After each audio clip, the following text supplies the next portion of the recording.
Okay, let's get going. This is going to be an interesting session. The title is pretty broad. Trends, challenges, directions for the future. So you can ask anything you want except what's for dinner tonight. Everything else is included. I'll pass the mic to the panelists and they'll do a quick intro to themselves. And there's a roving mic that is over there with a lady over there. Please wait till the mic gets to you, otherwise we won't hear the question that you're asking. And maybe panelists, if you could repeat the question just so everyone can hear it. Galia, would you like to start? Hey everyone, I'm Galia Benartzi, co-founder of Bancor. Bancor Protocol launched a token generation event in June of 2017. We attracted $153 million worth of Ether in just under 3 hours. The Bancor Protocol is intended to provide liquidity, automated and continuous liquidity to the long tail of tokens that we're already seeing and will continue to see. Thanks for having me. Hey guys, my name is Chris Ems. I'm the founder and CEO of a company called Token Key. We've been around for just over a year. We've worked on a number of the big blockchain projects, especially in the ICO space. We're just saying it's been a bit of a crazy year. The space has moved a lot, and yeah, it's great to be on this panel with everyone here. Hi there, I'm David Houle, and I'm the futurist here. I'm here because I am on the board of advisors and owner and the chief brand officer of KidCoin. CEO is here, who will be up on the stage later this afternoon. So I'm the futurist that has traveled the world, talks to business leaders and corporate Fortune 500 companies about the future of money. So the big questions can come to me, all the detailed questions give to these two folks. So, do we want to go to questions now? Okay. Yeah, we'll see. If you can direct your question to any one of the three of us. Yes, I think the question is for the two of you. So if you want to join a bit like a blockchain startup, yeah, do you have to be technical, or do you like? Because I'm quite interested in joining like a startup or a company that does blockchain, cryptocurrencies, that sort of space. Do you have to be technical or not? So the question was, do you have to be technical to join a blockchain startup and I guess to participate in this new and growing economy? My answer is absolutely not. Of course, there's a lot of technical roles that are needed: development, Solidity development, blockchain development, back-end development, front-end development. But as you know, to build a business, it takes a village. So you need operators, and you need marketers, and you need storytellers, and you need really all of the functions. Everyone that I speak to, whether they're in PR, communications, really a variety of professions, I encourage them to take a good look at cryptocurrency, just as you might in the 90s encourage folks to take a good look at the internet and see how the internet is going to affect their business and how they can translate their skills and be part of the new wealth creation that's happening now. I think that's a pretty good answer. I don't think I could add anything more to that. The one thing I do want to say is back in the day, I was part of the team that created and launched MTV, Nickelodeon, CNN, and CNN Headline News. And when cable started, the engineers at the time were called pole climbers, right? So it was an engineer-driven business. But as she just said, it didn't take off until the programming and the marketers came in and realized the value of the distribution system.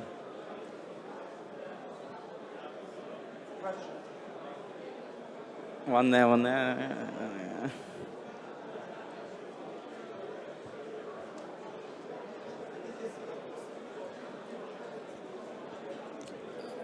Hello. Yeah, Hi. My question is about regulation. So I think Bancor is set up in Switzerland, right? Bancor, you're set up in Switzerland. So to accept investment from American investors, where do you suggest the ICO should be set up, and what form of company should be set up? So I think I probably speak from everyone here. None of us are lawyers, so any of our opinions that we give here will be our own. It's just a disclaimer. Again, the US is interesting. The space in the US is moving very, very fast. We're seeing a lot move.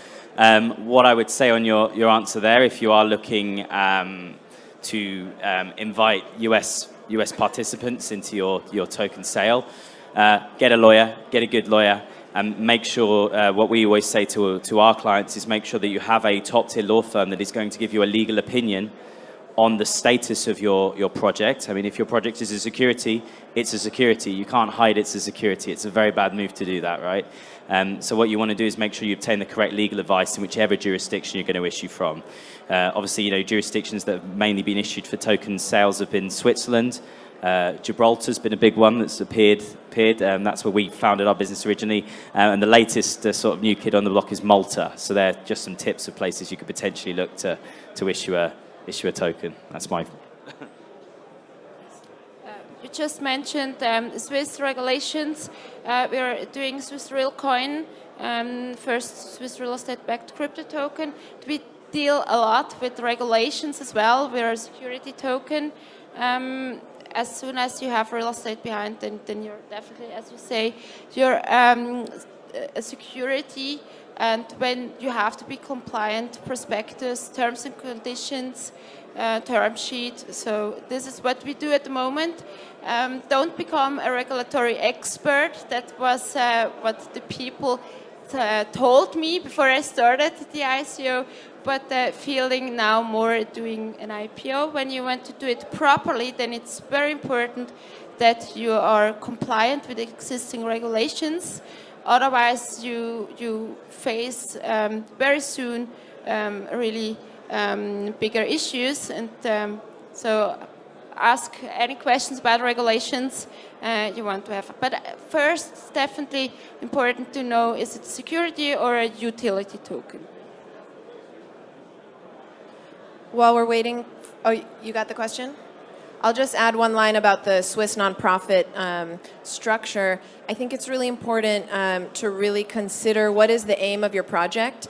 The Swiss nonprofit structure is a great structure for a truly nonprofit ecosystem creation. It doesn't mean that there isn't profit that can be created within that ecosystem, but the entity itself does not exist to bring profit to the entity. It has no shareholders. It gives it a lot of flexibility in diverse partnerships across the ecosystem to really work with everyone. So that doesn't fit every model.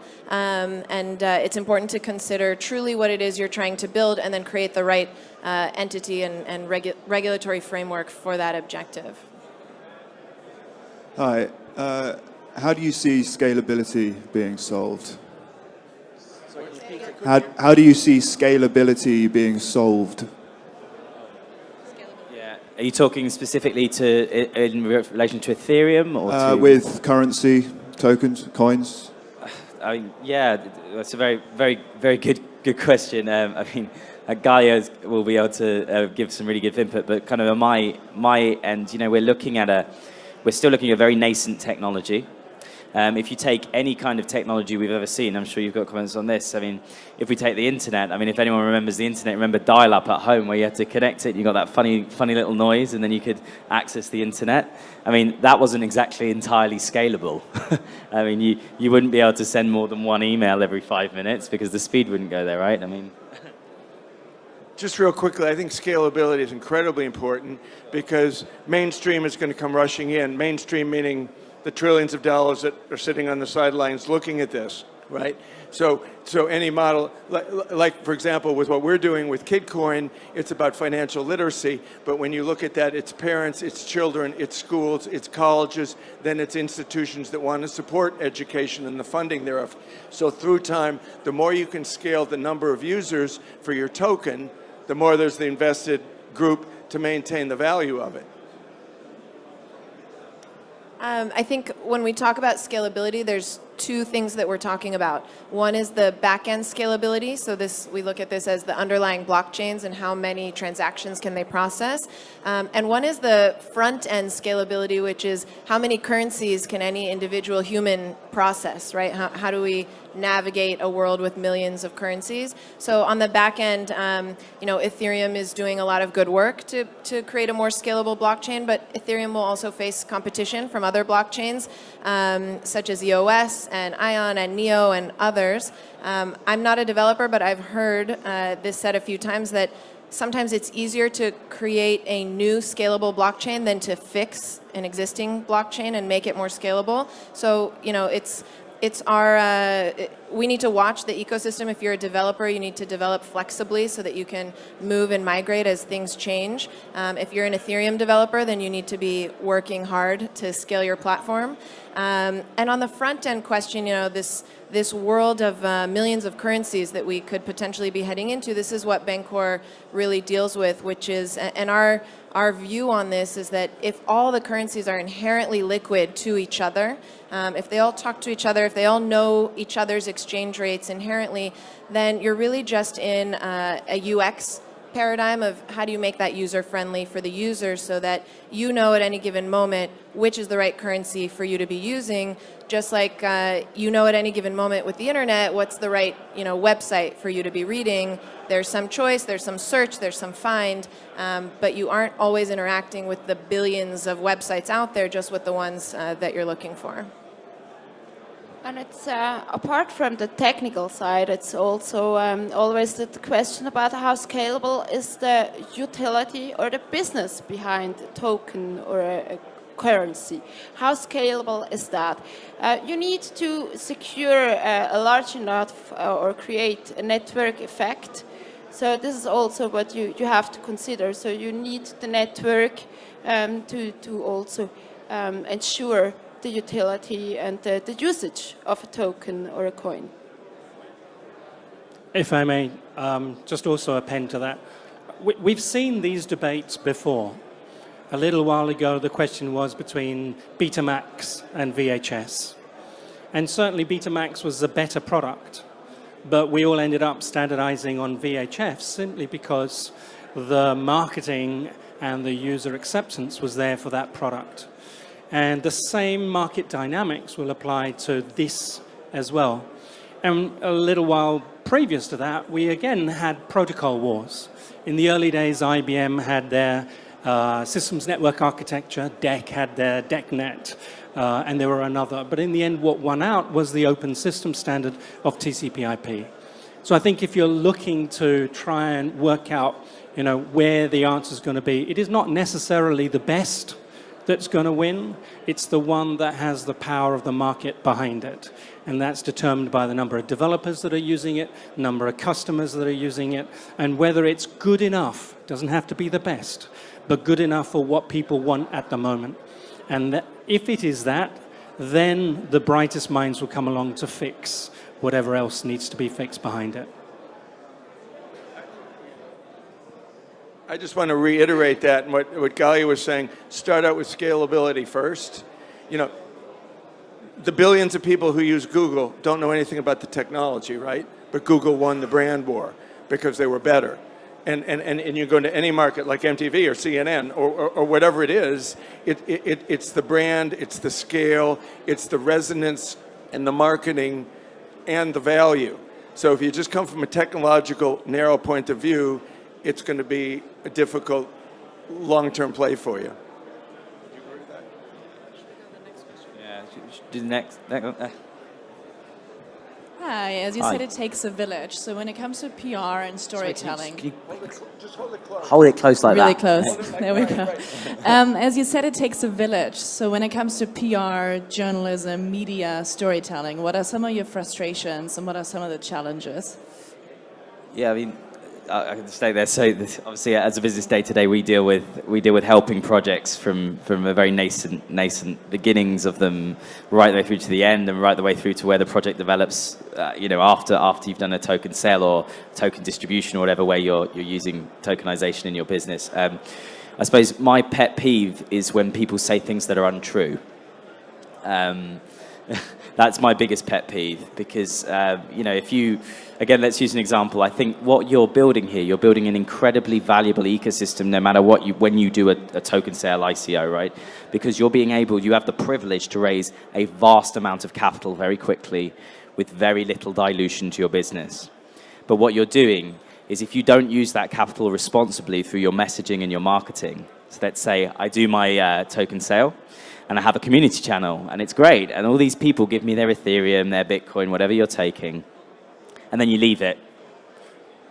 I mean, that's just downright disrespectful, and you're seeing this happen more and more and more, where people think, right, what we'll do is we'll build it now, so we'll take this, we'll now build what we need to build, and we'll just ignore these people.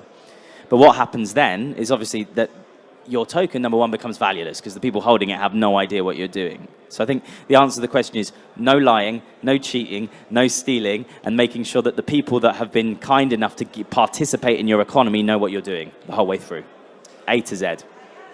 Sorry, I think my question was more centered around how your story is portrayed in the media or in the public. Well, his answer is relevant in the sense that I think the media echoes off some of this behavior in their coverage. I'll say that our frustration with coverage of the cryptocurrency industry is similar, I think, as a person to my frustration with the coverage of any industry, which is this environment of fake news that we operate in, which I think is similar to what you're saying. And also, if you zoom out and look at the media as a whole, we're looking at a very profit-driven industry where stories are more about clicks and profit than they are about truth and education and insight. And obviously, in cryptocurrency, you have a very complex industry, you have very complex dynamics, and you have very simple headlines.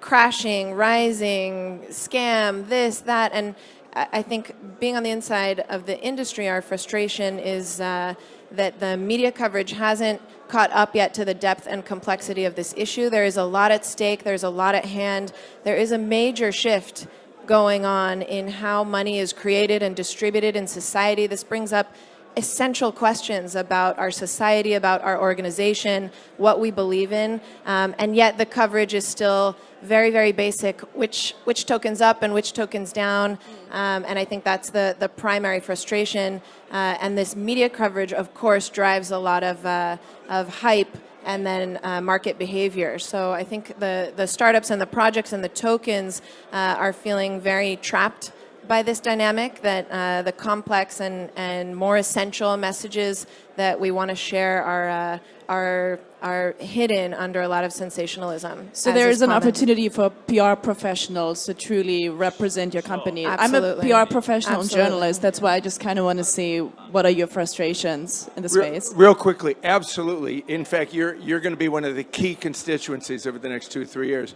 I just got it. There was a big conference out in the West Coast, the Malden Conference, which is where all the great economists, and they first started talking about let's invest, let's make blockchain currencies, is the way they said it, a new asset class. So the top level economists, so if you're a PR person, go to the people that are beginning to validate the space, because as she's saying, the mass media is all negative. They always like negative news, and it's up and down and it's trading. So the PR story about this whole industry is going to be about how it can benefit communities, society, correct social problems, circumvent, that's the story. The big concepts is what the PR needs to get out, because then the people will understand it, not just the ins and outs. Perfect, thank you. I have one question about trends. We're talking about blockchains, but is this the future, or are the triangle or the Lightning Network the future? Which trends is out there that takes off?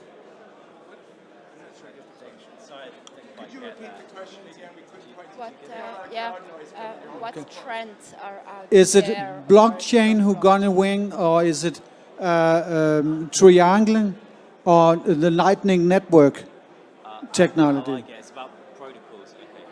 Okay.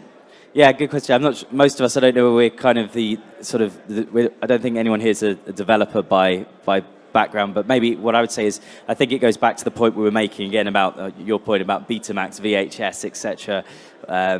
There will be thousands of different protocols, tens of thousands, but what's the trend? I mean, well, the trend right now, okay, so let's take, are you referring specific, which part of blockchain are you referring to? Are you referring to ICOs? Are you referring to protocols? Okay, so just real quickly, blockchain is the big thing. Blockchain is the technology that will change everything. The negative stuff is about the cryptocurrencies now, because of what Galia was saying. So the thing, blockchain One of the phrases I'm starting to use because I'm dealing with an older, more affluent, more powerful is digital currency. Because crypto, tales from the crypt, right? It has this kind of negative social connotation. You talk about digital currency, anybody has been converted to the belief in the digital economy. Hi. Oh. I think you're talking about at the protocol layer.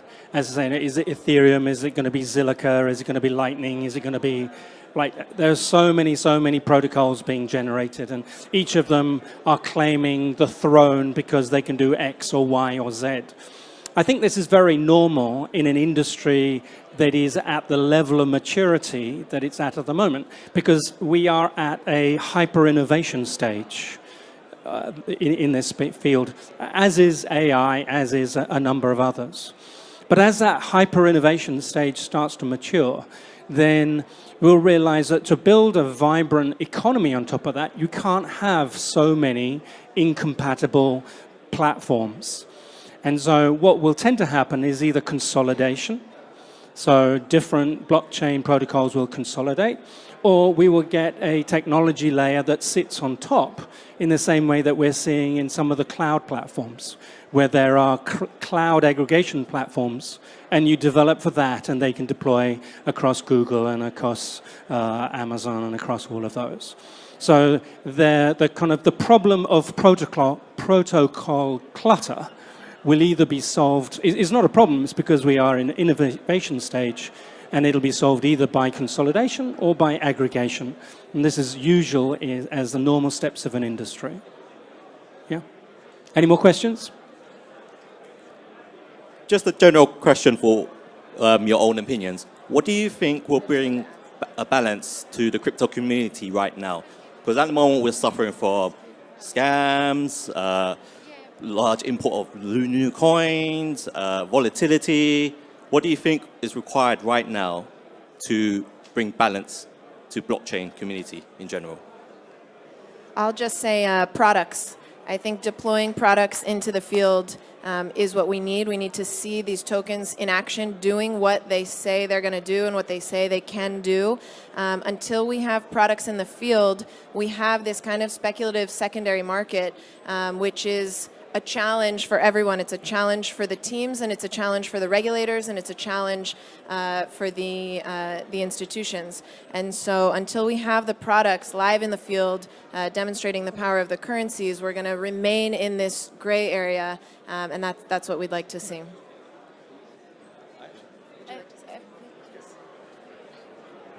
So if you know the name Lawrence Fink, does anybody know the name Lawrence Fink? Okay, Lawrence Fink handles $6 trillion of assets for Blackstone. He's the #1 investor in the planet.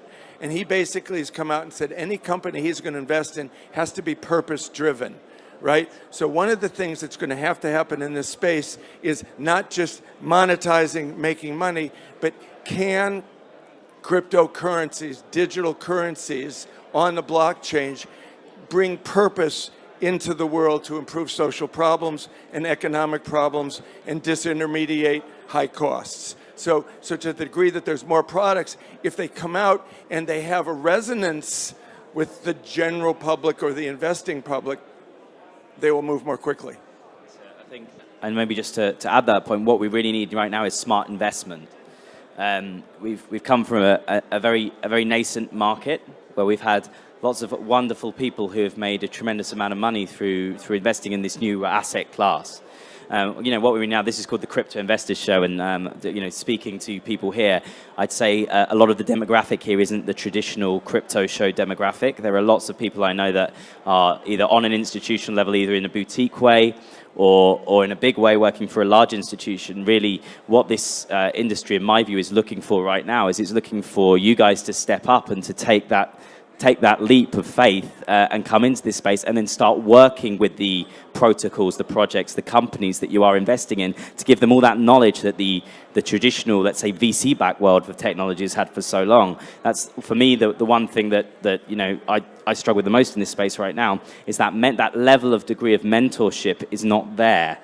Once we have that, I think the acceleration of this space will be so much quicker, because there's a reason why, I'm just talking in general, but really to institutional investors, the reason why companies do very well under your umbrellas is because of the resources and the firepower that you can boost under them to help young entrepreneurs. And I think that's very important right now. And I think when it comes to investment decision, if you should invest into a currency or a token or a crypto asset, make sure that you understand either the utility of it for what it's used, or you understand the business behind it, because that's going to really change within the next months, where you had a lot of projects now that can not really deliver. When you look at the ICOs, 2017, more than 70% of them already failed. So this is where it's really important that you understand where you put your money into, look at it, and make a smart decision about your investment. And this is really the 2018 is going to be the year of the crypto assets, and not only about currencies with a lot of speculation. It's more about really a product, about securities, about real business behind. And this is also where the innovation can grow further, that you really combine a new technology with business and the business with a new technology. So this is where advanced and new movements and developments are going. And I clearly see that. Maybe a short note on my background, or where we're coming from. Switzerland, so I'm from Zurich, respectively from Zug. Known as Crypto Valley, we have a lot of blockchain technology companies, seen a lot of ICOs. Ethereum is based in Zug. We have a very liberal, friendly environment also in terms of the regulations. There are smart people behind. And we clearly see that the time where you have that wild, wild west is a little bit over. People want to have really a value and a purpose, and not only fundraising, take the money and run away mentality. And we clearly see this. We have time for one more question. We're actually overrunning the break a little bit. Yeah, it's me. One more question. So in as little words as possible, maybe one or two, where do you see the biggest areas of growth across the whole market, blockchain, cryptocurrency, the biggest areas of growth in the next 1, 2, or 5 years? So microtransactions, smart contracts, blockchain, any sort of area. Where do you see the biggest area of growth? For growth? For growth, yeah. It's about businesses. So if you come from logistics, so about the ideas behind, about making or disrupt business model where you cut out the middleman in banking, financial industry. It's very obvious, but also for food logistics, for example, or for where we come from, for real estate asset management, where you increase transparency, data integrity, data transfer. You really can improve. There are a lot of business models, and this is where I clearly see the advantage of the technology, and not yet other way around, where for me it's very important, or the crucial thing is that you have the problem, then look for the solution, and not to come with a solution and search the problem. So on the end of your range, 1 to 5 years, I think in the kind of 3 to 5, we're looking at user-generated currencies. So this is the long tail of community currencies, local currencies. Anyone who owns a club, a network, a neighborhood environment will be well served by creating tokens that facilitate collaboration on the ground. And on the meta level, I think decentralization. Literally anywhere that you see a center of power, a center of business, I think we're going to see teams decentralizing those centers as best they can. Yeah, I think very similar. I think for me, just to put it on a very broad level of maybe, I think it's two things. There's enterprise solutions where tokenization and blockchain in general is integrated into existing large business models. There's the sharing economy, which right now doesn't work because Uber and Airbnb have never made a profit, and need to find a new model in order we need to find a new model to solve the sharing economy for all of us.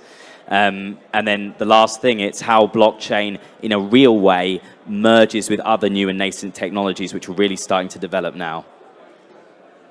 And I would just say, you know, we live in the greatest age of disintermediation in human history. So decentralization, absolutely. And also being able to use the language and the marketing to make the average person, the average investor, understand the value of what we're doing. Not trying to sell the hipness and the technologiness and all that. But if the parents in education or the car buyers or the content creators can see how to decentralize and go to direct with one another, then you are scaling up global communities. So decentralization and language that the people not in this room can understand. All right, thank you very much. I hope you enjoyed the Q&A session. We've eaten into your break a little bit, but I don't think you mind. You have 15 minutes to go gulp your coffee, get your biscuits, do whatever you need to do, and come back here for 12:30.